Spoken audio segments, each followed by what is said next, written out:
कृष्ण की वाणी। बच्चे, अगर कोई तुम्हें बदकिस्मत कह रहा है ना, तो इसका मतलब ये नहीं कि तुम बदकिस्मत हो गए। किसी के कहने पर मत जाना। अगर किसी ने कह दिया कि तुम्हारे भाग्य से उनका काम नहीं हो पा रहा, तुम्हारी वजह से नहीं हो रहा, तुम्हारे पैर खराब है, तुम खराब हो, तुम्हारी किस्मत खराब है, तो उनकी बातों पर बिल्कुल मत जाना, बिल्कुल भी मत जाना। क्योंकि तुम मेरे बच्चे हो और तुम बहुत भाग्यशाली हो। और अगर उनकी सोच ऐसी है तो रहने दो, तुम उनकी बातों पर ध्यान बिल्कुल भी मत देना। बस जो मैं कह रहा हूँ, बस मेरी बातों को सुनो। और सुनो, तुम इतनी ठंड में इतनी मेहनत करते हो, धूप में भी इतनी तपस्या करते हो, तुम इतनी मेहनत करते हो, और बाकी के समय तुम मेरा नाम जाप करते हो, तो इधर उधर तुम्हारे फलों को, तुम्हारी भक्ति को जाने नहीं दूंगा। अंत में जीत तुम्हारी होगी, हारने नहीं दूंगा। ये बात ध्यान रखना। और यदि मैं तुम्हें बुला रहा हूं ना अपने मथुरा, अपने वृंदावन, अपने गोकुल बुला रहा हूं ना, और अगर कोई तुम पर सवाल खड़े कर रहा है ना, तो करने दो। बदकिस्मत वो है, ना कि तुम। क्योंकि मेरे मर्जी के बिना ना एक पत्ता भी नहीं हिलता, और मैं तुम्हें अपने गोकुल, अपने वृंदावन बुला रहा हूँ। तुम जानते हो, ऐसे ही कोई नहीं आ पाता मेरे पास।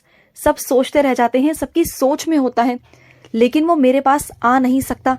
जिसे मैं नहीं बुलाता ना, वो निश्चित ही मेरे पास आ नहीं सकता, और जिसे मैं बुलाता हूँ वो निश्चित आकर रहता है, कैसे भी आकर रहता है। और सुनो, जो तुम्हारे दीपक में जो फूल बनता है ना, वो यूं ही नहीं बनता, वो मेरा आशीर्वाद है तुम्हारे लिए।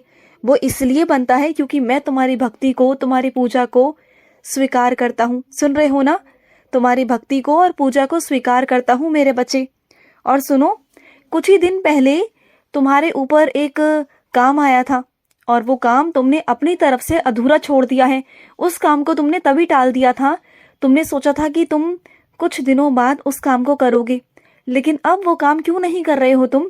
उस काम से तुम्हें लाभ प्राप्त होगा, तो उस काम को जितना जल्दी हो सके कर लो, नहीं तो कोई और बाजी मार जाएगा। सुन रहे हो ना?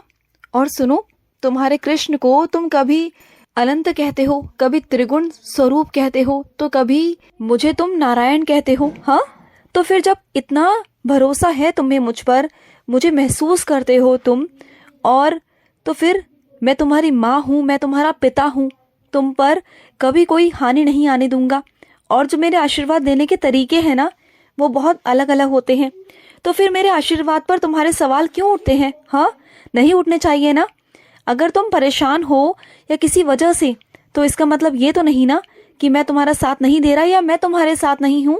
तो क्यों सवाल करते हो इतने, क्यों शक करते हो मुझ पर? हाँ, जैसे तुम आज तक वहां से बाहर निकलते आए हो ना, तो आज भी निकल जाओगे। डरने की जरूरत है ही नहीं। बड़ी से बड़ी मुश्किल तुम्हारे लिए छोटी कर दूंगा, आसान कर दूंगा, तुम्हारे रास्ते छोटे कर दूंगा। तुम क्यों चिंता करते हो? मेरे होते हुए तुम्हें कोई चिंता करने की जरूरत नहीं, बिल्कुल नहीं है। और सुनो, 10 कामों में हाथ मत डालो। अगर 10 काम करोगे ना, तो 10 जगह तुम्हारा दिमाग जाएगा। सिर्फ एक काम करो, और उस एक काम में अपने इतनी मेहनत डालो, इतनी मेहनत डालो कि वो काम तरक्की तक पहुंच जाए, बुलंदियों तक पहुंच जाए। अगर 4 काम करोगे, 4 तरीके के काम करोगे, तो तुम्हारा 4 दिमाग फैलेगा, अलग अलग सोच फैलेगी, और किसी भी काम में तुम ढंग से, ध्यान से, एकचित होकर काम नहीं कर पाओगे। तो एक काम करो और ढंग से करो। समझ गए ना मेरी बात को? और सुनो, जैसे जैसे तुम आगे चलोगे ना, वैसे वैसे तुम्हारी जिंदगी का धुंधलापन खत्म होता जाएगा और तुम आगे बढ़ते जाओगे। ये मैं तुमसे कह रहा हूँ। बस तुम एक अच्छे बच्चे की तरह ना कोशिश करो, सकारात्मक रहो और प्रार्थना करते रहो। बस तुम्हें ये करना है। चलो, आज मैं तुम्हें एक विशेष आशीर्वाद देता हूँ। आज तुम्हारा कान्हा तुम्हें एक विशेष आशीर्वाद देगा कि तुम आज से जो सोचोगे, जैसा सोचोगे, तुम्हारी जिंदगी में अब वैसा ही होगा। अब देखो, अब तुम दूसरों का सोचते हो ना, तो सुनो मेरी बात। दूसरे तुम्हारे बारे में क्या सोचते हैं, क्या नहीं सोचते हैं, उन्हें संभालने के लिए मैं हूं ना। उनकी सारी जिम्मेदारियां मुझ पर छोड़ दो। बस तुम अपना ध्यान रखो। और सुनो, दूसरों के बारे में सोचना बंद करो और अपने बारे में सोचना शुरू करो। आज से जैसा सोचोगे वैसा तुम्हारे साथ होगा। सकारात्मक सोचोगे तो सकारात्मक तुम्हारे साथ होगा, और जरूर होगा। ये मैं तुमसे कहता हूँ। मैं तुम्हें हाथ पकड़कर आगे लेके जाऊंगा, हाथ पकड़कर तुम्हें अपनी अनुभूति कराऊंगा, अपना एहसास कराऊंगा। तुम चलो मेरे साथ, और बाकी सब कुछ मुझ पर छोड़ दो। जैसा मैं कहता हूँ वैसा पालन करो। और सुनो, तुम्हारे मन में इतना गुस्सा भरा हुआ है, अपने गुस्से को शांत करो और मेरा ध्यान किया करो। तुम जैसे जैसे मेरा ध्यान करोगे ना, वैसे वैसे तुम्हारे मन से गुस्सा, क्रोध शांत हो जाएगा। ये तो तुम जानते हो ना कि क्रोध इंसान का दुश्मन होता है, शत्रु होता है। तो फिर अपने आप को ही नष्ट कर लोगे तुम गुस्से में आकर। तो अपने आप को नष्ट नहीं करना तुम्हें, समझ रहे हो ना? तुम जैसी खुशियां चाहते हो ना अपने जिंदगी में, तुम्हारे साथ वैसा ही होगा। तुम्हारे साथ हमेशा अच्छा हुआ है, अच्छा होगा। तुम ये मत सोचो कि तुम्हारे साथ कुछ बुरा हुआ, बल्कि अगर बुरा हुआ भी है ना तो उनमें भी कुछ वजह थी, कुछ कारण थे मेरे बच्चे, कुछ सबक थे जो तुम्हें सिखाने बहुत बहुत जरूरी थे, जिन्हें तुम समझना नहीं चाह रहे थे। और सुनो, कुछ मेरे बच्चों के ना 2 घर हैं। वो एक घर में रहते हैं और दूसरे घर में कभी कभी जाते हैं। तो सुनो, उस घर की भी थोड़ी देखभाल कर लिया करो मेरे बच्चे। जब तुम वहां पर नहीं होते हो ना तो वहां पर किसी को रख कर आया करो, या फिर किसी ऐसे इंसान को जिम्मेदारी दे दो जिससे वो देखभाल कर सके, क्योंकि बार बार तुम्हारा जाना आना ठीक नहीं हो पाता। कभी कभी तुम्हारी तबीयत ठीक नहीं होती, कभी कुछ नहीं होता, क्योंकि घर ना अंधेरा नहीं रहना चाहिए मेरे बच्चे। चाहे ये घर हो चाहे वो घर हो, घरों में रोशनियां होना बहुत जरूरी होती हैं।